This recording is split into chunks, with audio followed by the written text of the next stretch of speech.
সংবিধান সংস্কারের যে সুযোগ এসেছে রক্তাক্ত গণ অভ্যুত্থানের পর সেটা বাস্তবায়নের জন্য অনেকগুলো পথ খোলা আছে। অন্তর্বর্তীকালীন সরকারের অধ্যাদেশ, গণপরিষদ নির্বাচন, গণভোট কিংবা আগামী সংসদ নির্বাচন সব পথেই সংবিধান সংস্কার সম্ভব। তবে সংবিধান সংস্কারের উত্তম পথ কোনটা এ নিয়ে রাজনৈতিক দলগুলো ভিন্ন ভিন্ন মত দিচ্ছে। জুলাই সনদের বাস্তবায়ন কোন পথে, ভোটের ট্রেনে আজ আলোচনা করতে চাই। সঙ্গে আছি আমি হাসিব বিল্লাহ। জুলাই ঐকমত্য কমিশন জুলাই সনদের যে প্রাথমিক খসড়া চূড়ান্ত করেছে সেটি প্রকাশ হবার পর এ নিয়ে নানা বিতর্ক আলোচনা দেখা যাচ্ছে। এর মধ্যে একটি হচ্ছে গণপরিষদ নির্বাচন। এটি এমন একটি নির্বাচন যার মাধ্যমে কোনো দেশের সংবিধান প্রণয়নের জন্য একটি পরিষদ গঠিত হয়। এর মূল কাজ হলো দেশের জন্য একটি নতুন সংবিধান রচনা করা।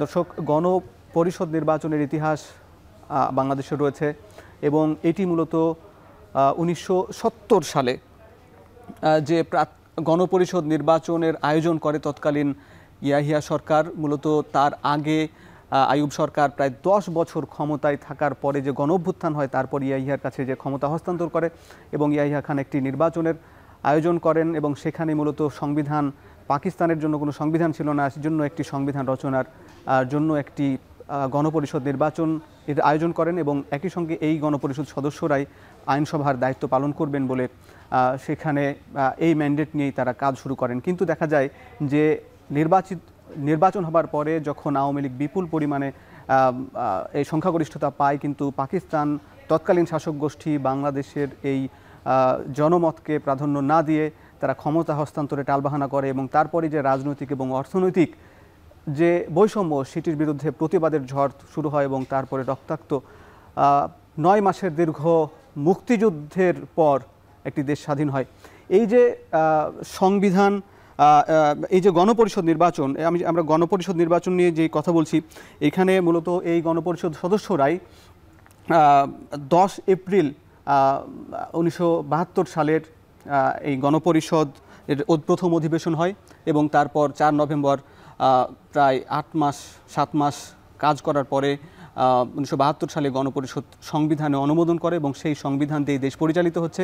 এই সংবিধানে বেশ কিছু ত্রুটিপূর্ণ জায়গা রয়েছে। ক্ষমতা হস্তান্তরের একটি প্রক্রিয়া নিয়ে বেশ বিতর্ক হয়েছে। বাংলাদেশে প্রায় 12টি নির্বাচন হয়েছে, কিন্তু তবু ক্ষমতা হস্তান্তর প্রক্রিয়াগুলো এখনও স্বচ্ছ নয়। এছাড়া প্রধানমন্ত্রীর একক ক্ষমতার কারণে এইগুলো বাংলাদেশে স্বৈরাচারের যে পথ তৈরি হয়েছে এ নিয়ে কিন্তু ব্যাপক বিতর্ক হয়েছে। এই জন্য এই সংবিধান নিয়ে কিন্তু প্রশ্ন উঠেছে। দর্শক, আমরা গণভোট নিয়ে আলাপ করছি, এরপরে যেহেতু গণপরিষদ নিয়ে আলাপ করছি, গণপরিষদের মাধ্যমে আবার নতুন একটি সংবিধান রচনার একটি দাবি উঠেছে। এ নিয়ে আমরা আলাপ করব।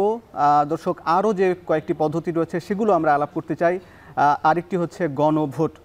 দর্শক, গণভোট বাংলাদেশে এর আগেও গণভোটের ইতিহাস রয়েছে। গণভোট মূলত রাজনৈতিক বা সাংবিধানিক গুরুত্বপূর্ণ বিষয়ে জনগণের সরাসরি মতামত জানতে চাওয়া হয়। সাধারণত আইন কার্যকর করার আগে সরকার গণভোটের আয়োজন করে।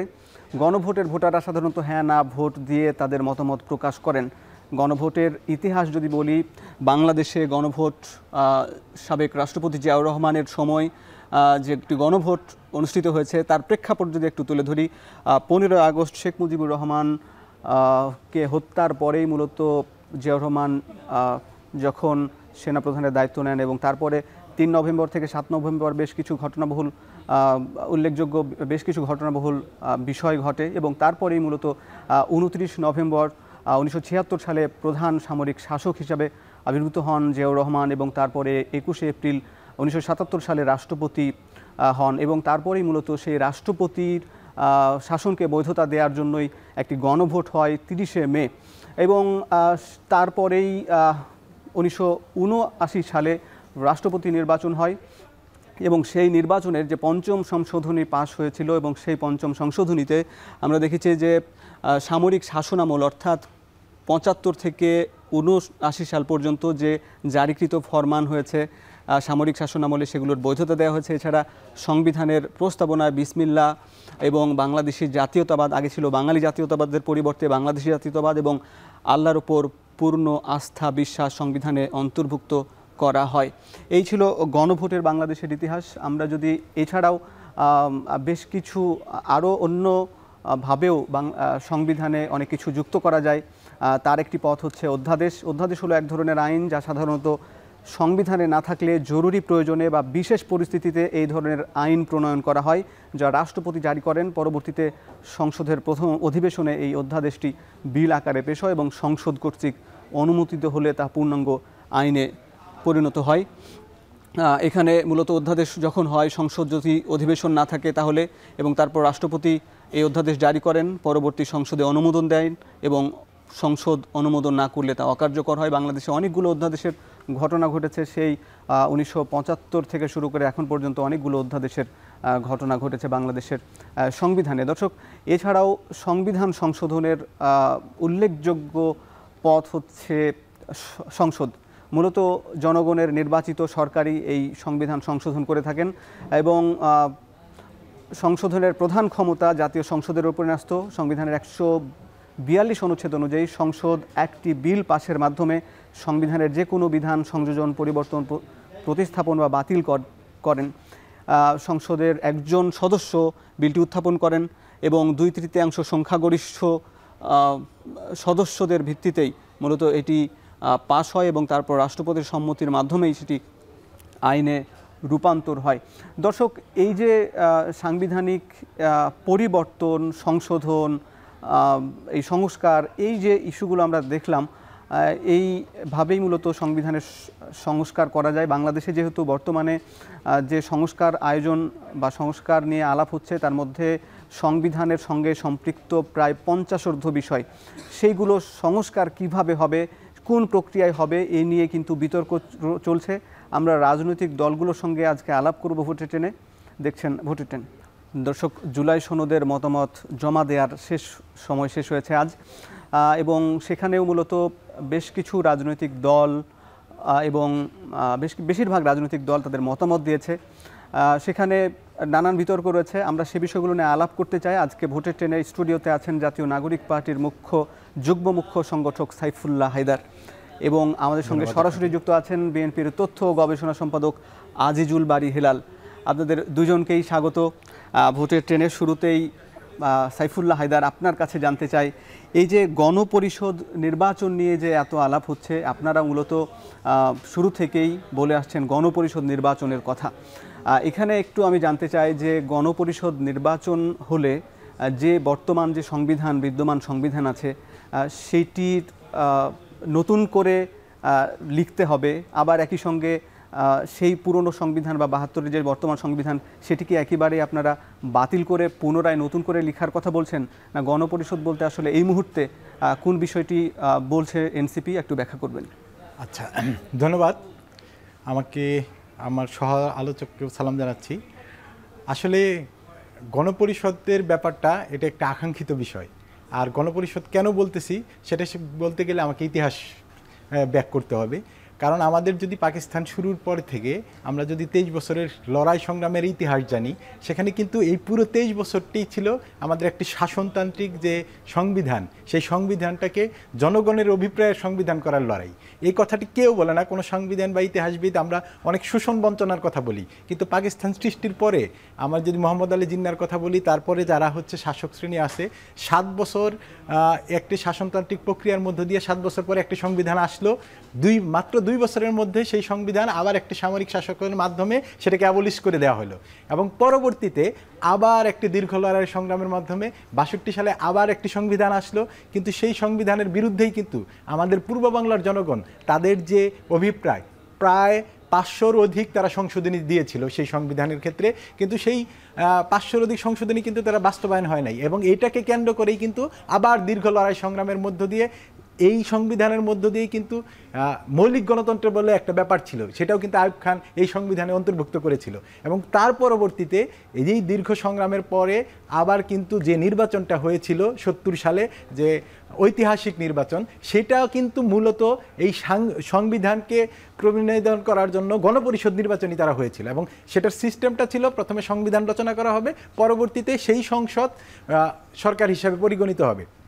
আমি এই ইতিহাসটা এই জন্য বললাম, কারণ হচ্ছে আমরা যে পাকিস্তান লড়াই সংগ্রামের ইতিহাসের কথা বলি, সেখানে শোষণ বঞ্চনার সাথে সাথে এই যে শাসনতান্ত্রিক লড়াই, এই লড়াইয়ের 23টি বছরের কথা কোনো রাজনৈতিক দল সেভাবে সামনে নিয়ে আসে না। কিন্তু আপনি যদি ইতিহাসকে পর্যালোচনা করেন, আপনি এই জিনিসটা দেখতে পারবেন। এখন 70 পরবর্তী সংবিধানের কথা আমি বলি। 72 সালে যে সংবিধানটা হয়েছিল, সেই সংবিধানটা কিন্তু যে নির্বাচিত সংসদ এই সংবিধানটা প্রণয়ন করে, তারা কিন্তু 70 সালের সেই লিগ্যাল ফ্রেমওয়ার্কের অধীনে নির্বাচিত যারা সংসদ সদস্য ছিল, তারাই পরবর্তীতে আপনার হচ্ছে মার্চের যে 23 তারিখে যে লেজিসলেটিভ অ্যাসেম্বলি ঘোষণা করা হয়, সেই লেজিসলেটিভ অ্যাসেম্বলির মাধ্যমে তারা যে সংবিধানটা প্রণয়ন করে, তারাই কিন্তু নির্বাচিত ছিল, সেই 70-এর নির্বাচিত সংসদ সদস্যরা।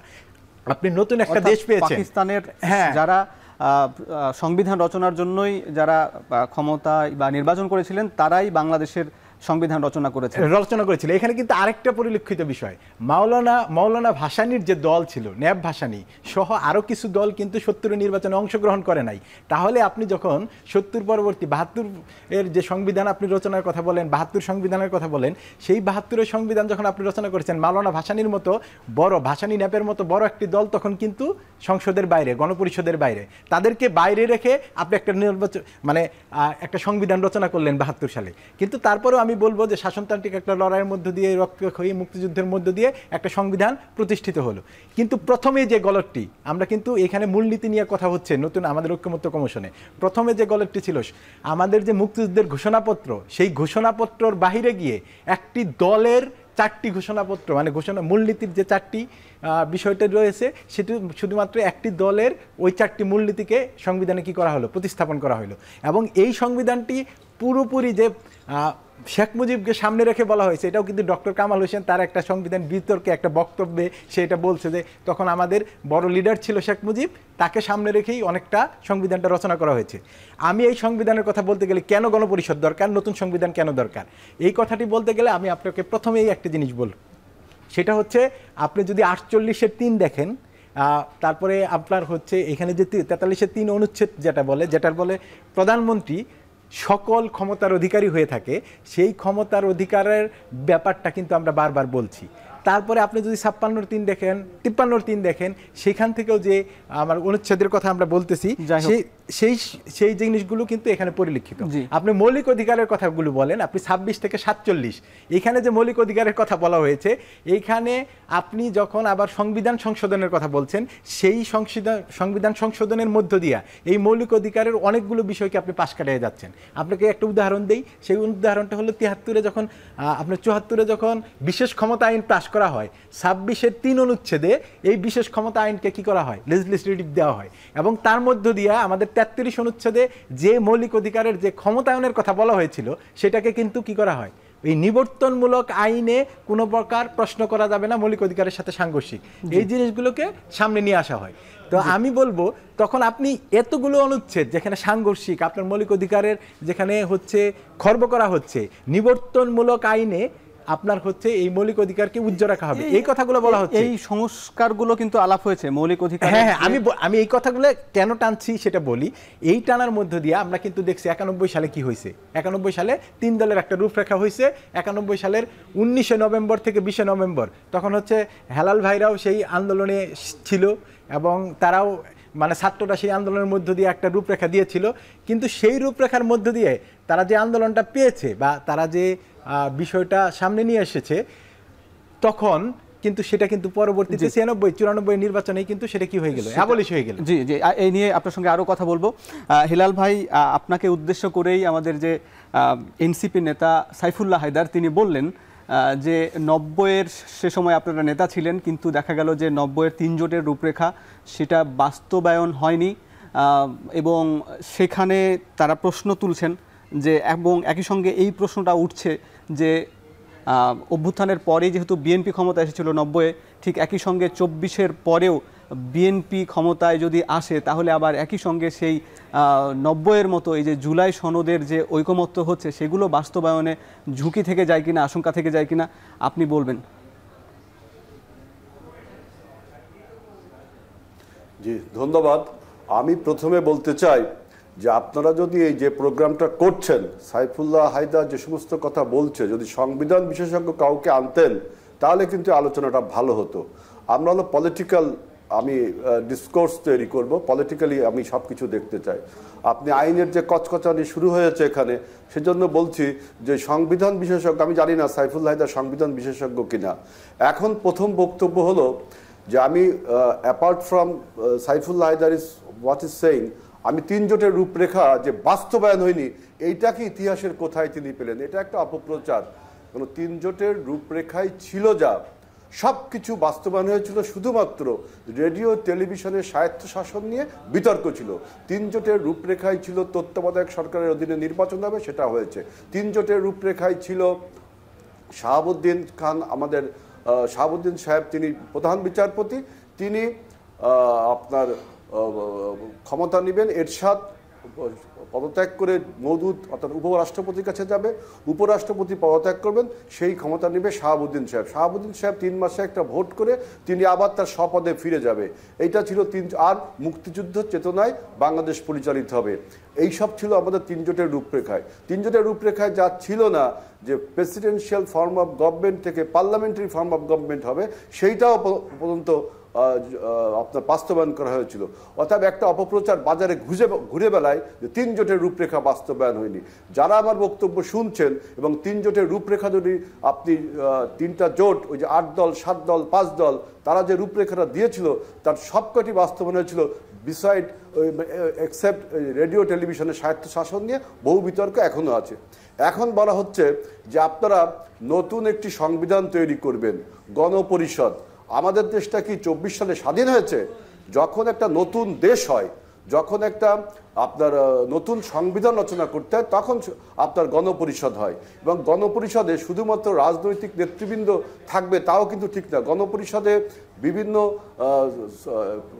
প্রফেশনালস থেকেও আসতে পারে, যেমন আইনজ্ঞরা আসে, সাংবাদিকরা আসে, প্রান্তিক জনগণের থেকে কেউ আসে, আবার বিভিন্ন ব্যবসায়ীরা আসে। বিভিন্ন গণপরিষদ হয় আপনার 300 সিটের 300 জন গণপরিষদ মেম্বার হবে, কেন আরও বেশি মেম্বার হতে পারে, এইটাই নিয়ম, আমি যেটা জানি।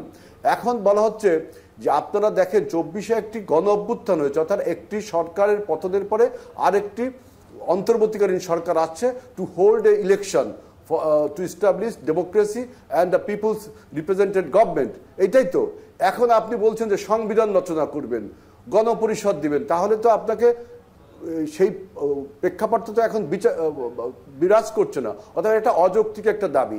আমি মনে করি যে এই যে দাবিটা করছেন, কখনো গণপরিষদ, কখনো দেখি গণভোট নিয়ে ইতিহাস বললেন, কখনো বলছেন যে বিভিন্ন রকম সংস্কার, এইগুলো যাই করেন, কিন্তু সেটা সংসদে সেটা হতে হবে। এটা আপনি সংসদের একটা ফর্ম না করে, একটা সংসদ গঠন না করে, আপনি সেই সংসদ আপনাকে এই যে সমস্ত রিফরমেশন হবে, অর্থাৎ জুলাই সনদ যেটা আপনি বলছেন, আমরা যে কয়েকটি বিষয়ে ঐক্যমত হয়ে গেছি, এইগুলো আপনার সংসদে যায়, এটা লিগাল ফ্রেমওয়ার্ক দেওয়া হবে। আমরা বলছি এর জন্য যে পরবর্তী যে সংসদ গঠিত হবে তার 2 বছরের মধ্যে এটা বাস্তবায়ন করবে। কিন্তু আমি দেখছি এখন এই সমস্ত কথা বলে গণপরিষদ, গণভোট, সংস্কারের এখনই লিগাল ফ্রেমওয়ার্ক, এটা বলে আমি দেখতাম যে আগামী নির্বাচনকে একটা আনসার্টেনিটির মধ্যে তুলে ফেলানো হচ্ছে। এবং আগামী নির্বাচন যদি আনসার্টেনিটি হয়, তো দেশের যে কি ভয়াবহ পরিস্থিতি হবে, দেশের যে উগ্রবাদ, দেশে যে চরমপন্থার বিরাজ করবে, দেশের যে আপনার সভরেন্টি, আমাদের এই পরিবর্তনকে যেহেতু প্রতিবেশী রাষ্ট্র ভালোভাবে মেনে নিতে পারেনি, আমাদের এই পরিবর্তনে যারা পরাজিত হয়েছে তারা এখনও বাংলাদেশে বিভিন্নভাবে আপনার গোপনে কাজ করে যাচ্ছে, এবং পার্শ্ববর্তী দেশে তারা একটা অফিসও খুলেছে। আমাদের দেশটাকে আনস্টেবল করবার জন্য, নির্বাচনকে আনসার্টেনিটি করার জন্য বিভিন্ন রকম ষড়যন্ত্র হচ্ছে। গণ অভ্যুত্থানের আমরা যারা শক্তি, তারা যদি এই সমস্ত জিনিস না বুঝে, আমরা যদি বলি যে এখন নির্বাচনকে অনিশ্চিত করবার জন্য বিভিন্ন রকম বাইনারি তুলি, কখনো গণভোট, কখনো গণপরিষদ, কখনো সংবিধান সংস্কার, এখানে মূলত এনসিপি শুরু থেকেই তাদের অভ্যুত্থানের পর থেকে গণপরিষদের এই দাবিটা জানিয়ে আসছে। এছাড়া আপনি যেটি বললেন যে অধ্যাদেশ করেও এর আগেও কিন্তু 1977-এর সময়ের বা ওই সময়ের বেশ কিছু অধ্যাদেশ বা গণভোট, এছাড়া আরও অনেকগুলো ইতিহাস বাংলাদেশের প্রেক্ষাপট আছে, আমরা সেগুলোই তুলে ধরছিলাম। সেগুলো দিয়েও আসলে কতটা এই সংবিধান সংস্কার করা সম্ভব, এ নিয়ে আরও আলাপ করব, আপনার সঙ্গে আলাপ করতে আসছি। দর্শক, ভোটের ট্রেনে একটা বিরতি নিচ্ছি, ফিরছি একটু পরে।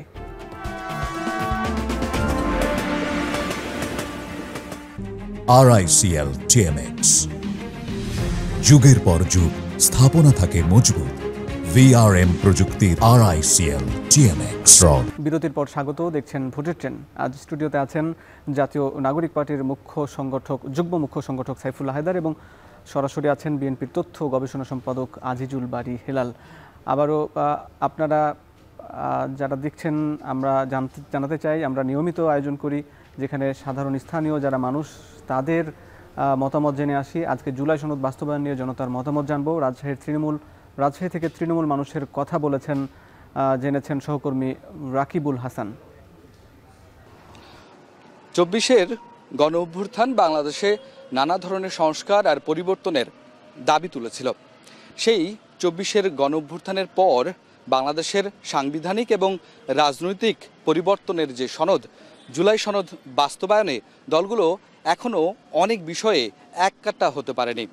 সেখানে এই জুলাই সনদ বাস্তবায়নের আইনি ভিত্তি কী হবে তা আজকে জানবো রাজশাহীর মানুষের কাছে। জুলাই নিয়ে তো কারো কোনো প্রশ্ন থাকা উচিত না। আর ঠিক আছে, এটা একটা সনদ, একটা দালিলিক সনদ হবে, কিন্তু এটা তো মানে ওপেন, যেটা একটা রক্তের উপরে একটা আমরা দেখেছি যে জুলাই অভ্যুত্থান হয়েছে।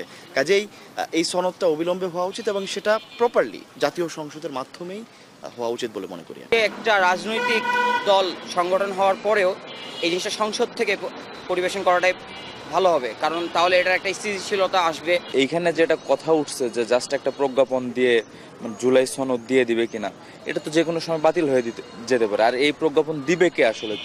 চুপ্পুকে, হাসিনার ডোমেস্টিক রাষ্ট্রপতি। তো এরপর গণপরিষদ নির্বাচন নামে যেটা উঠছে, এটা আসলে বাংলাদেশের মানুষ এটার সাথে খুব বেশি পরিচিত না।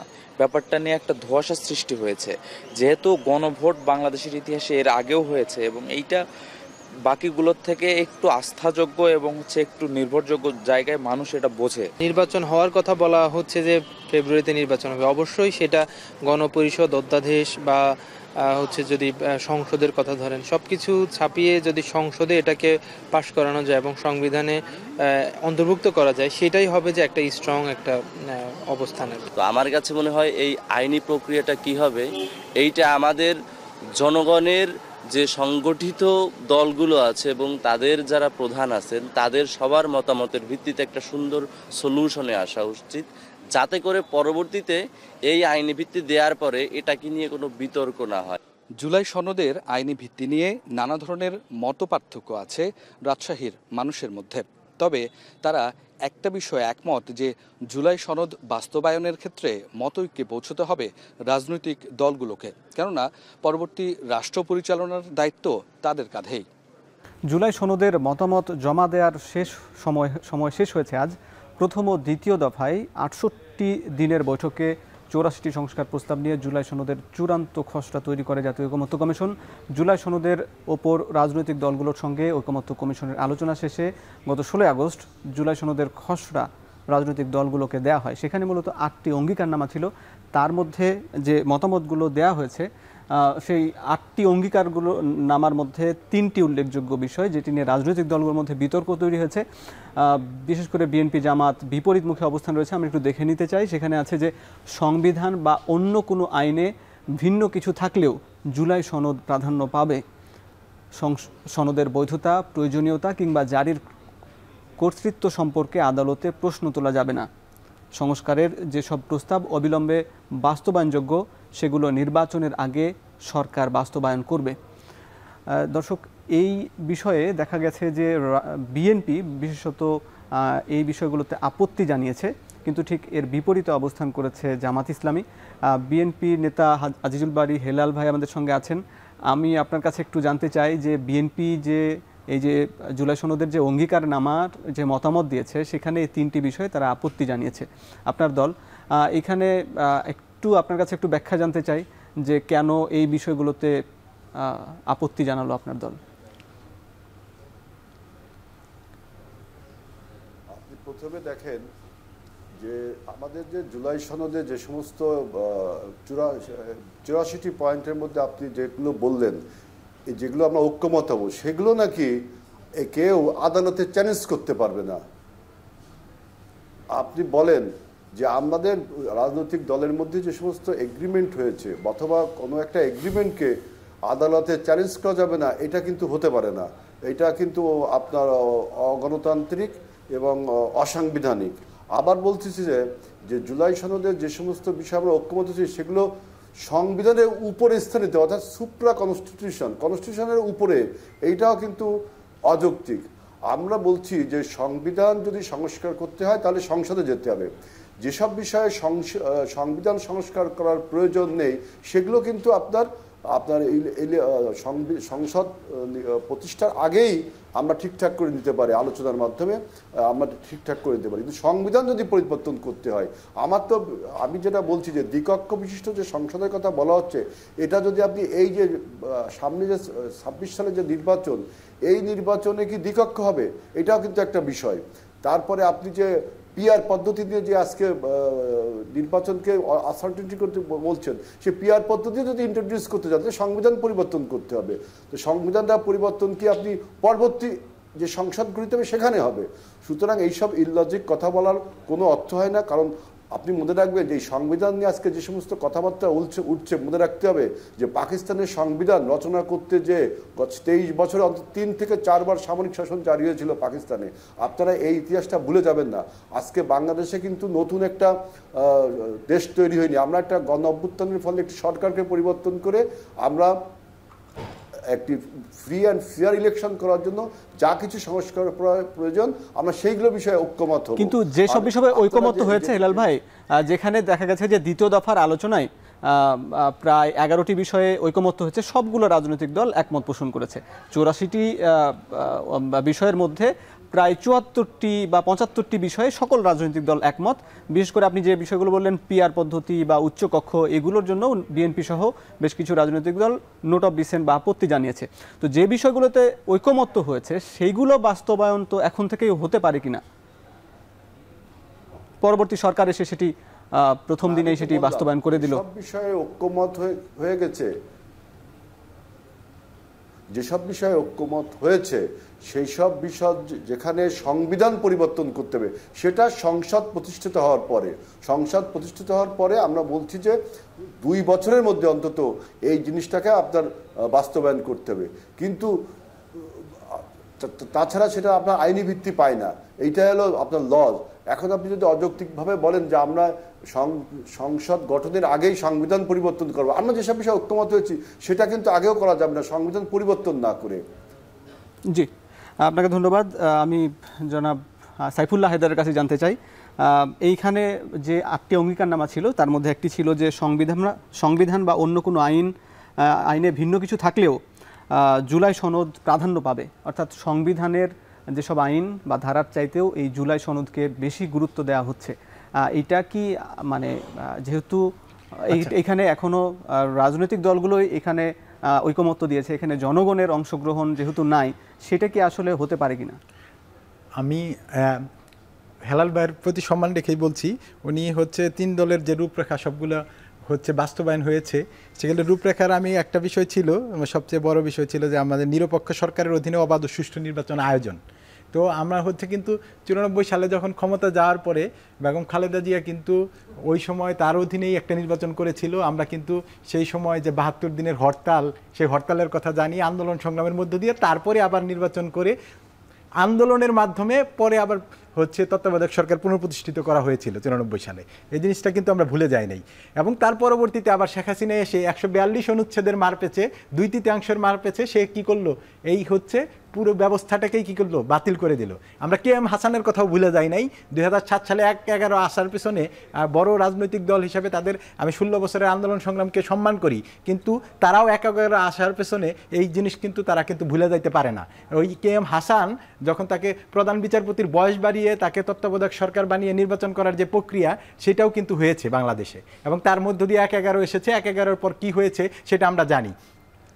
আমি নতুন সংবিধানের এখানে যে আমরা আইনি ভিত্তির কথা বলতেছি, সেই আইনি ভিত্তিটা আপনি বলি, আপনাকে একটা জিনিস বুঝতে হবে, সংবিধান হচ্ছে সুপ্রিম ল। আপনার সুপ্রিম ল আর হচ্ছে অর্ডিনারি ল এর মধ্যে আপনাকে পার্থক্যটা জানতে হবে। আপনি যখন অধ্যাদেশের কথা বলেন, একটা অধ্যাদেশের মাধ্যমে যখন আইন হবে তখন সেটা হবে একটা অর্ডিনারি ল, সেটা সুপ্রিম ল না।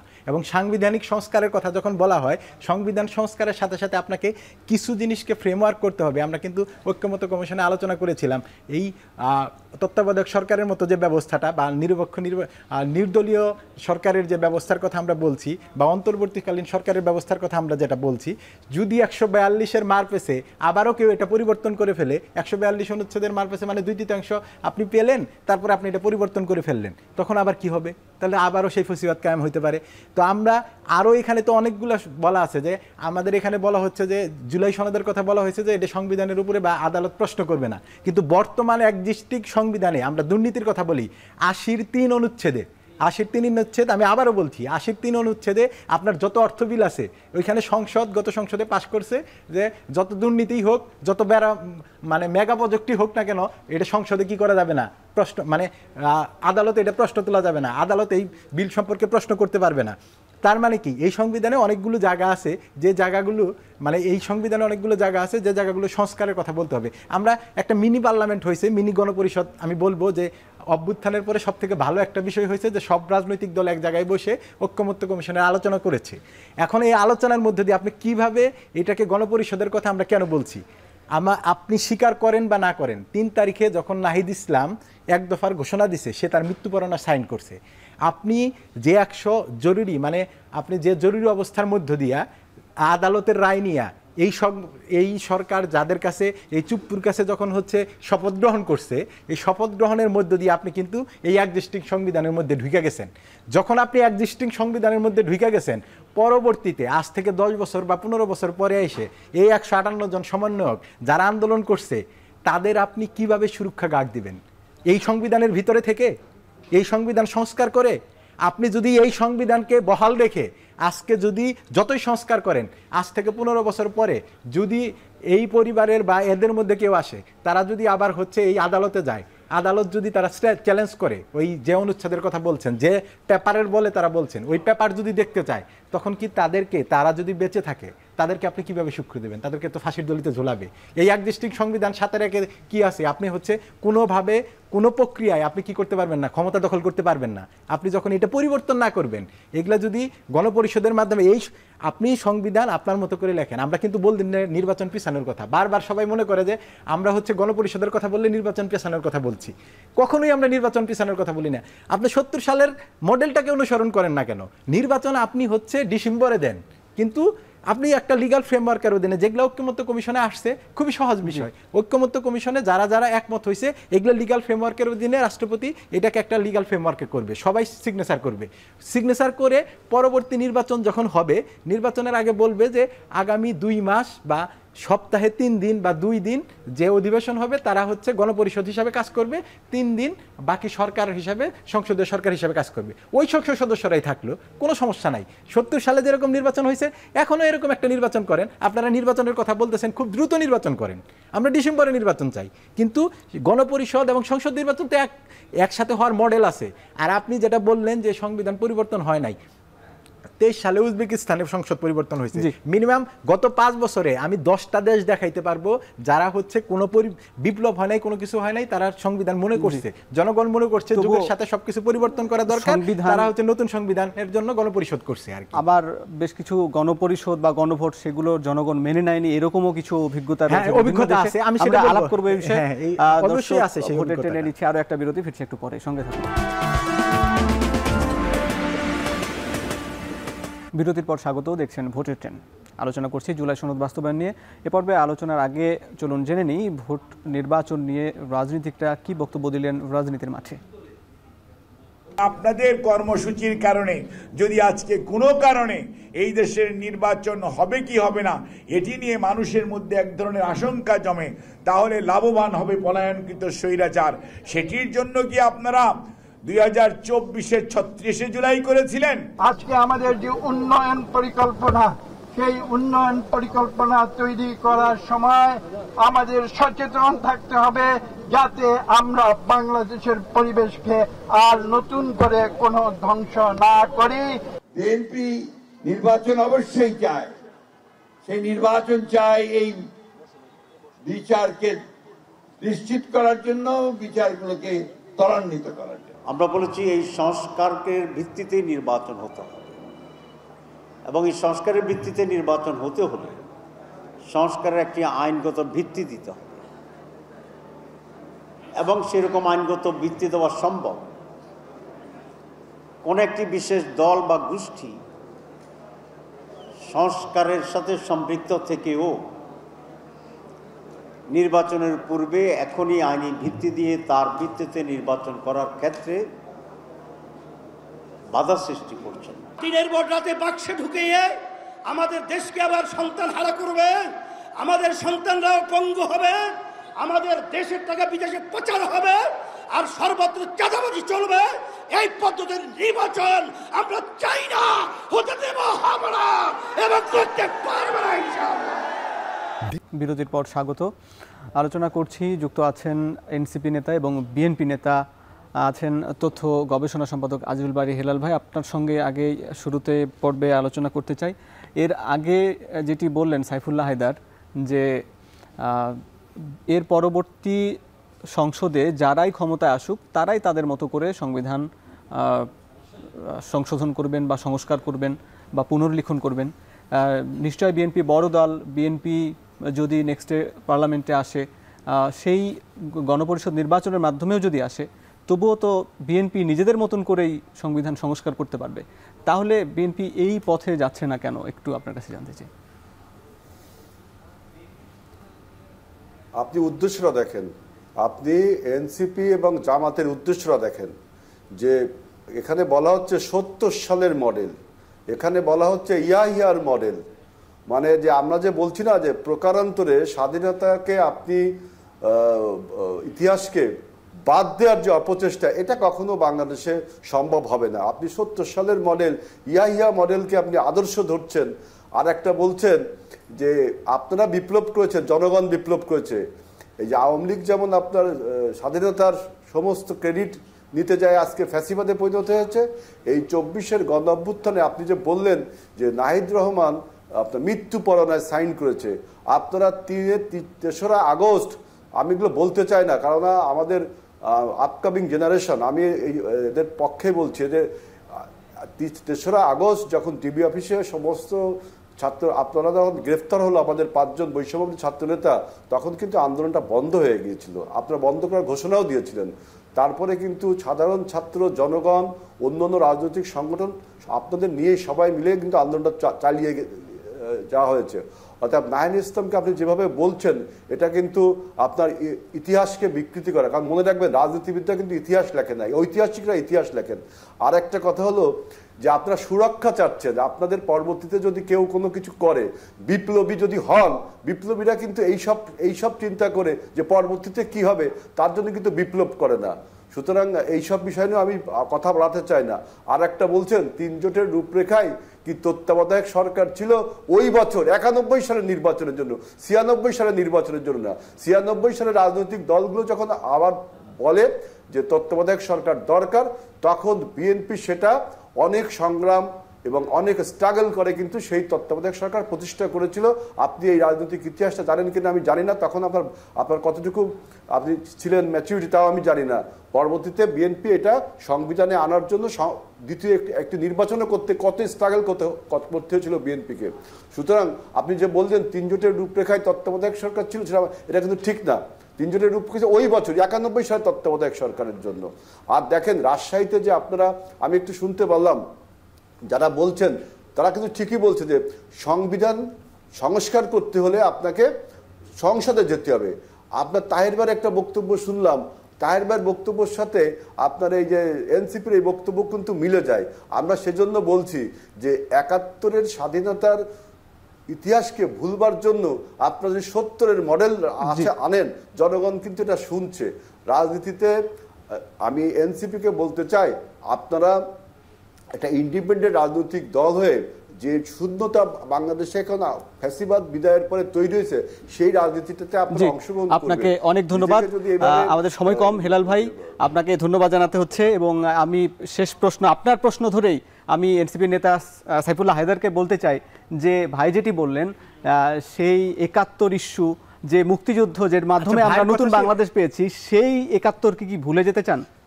আমি ভাইয়ের কথা ধরেই বলতেছি, আপনি যদি ওই নতুন সংবিধানকে, ৭২-এর সংবিধানকে আপনি যদি বলেন যে সেটা হচ্ছে মুক্তিযুদ্ধের মধ্য দিয়ে সংবিধান, সেটা তো ৭০ সালে নির্বাচিত ওই মডেলে যারা নির্বাচিত হয়েছে তাদের মাধ্যমে নির্বাচিত সংবিধান।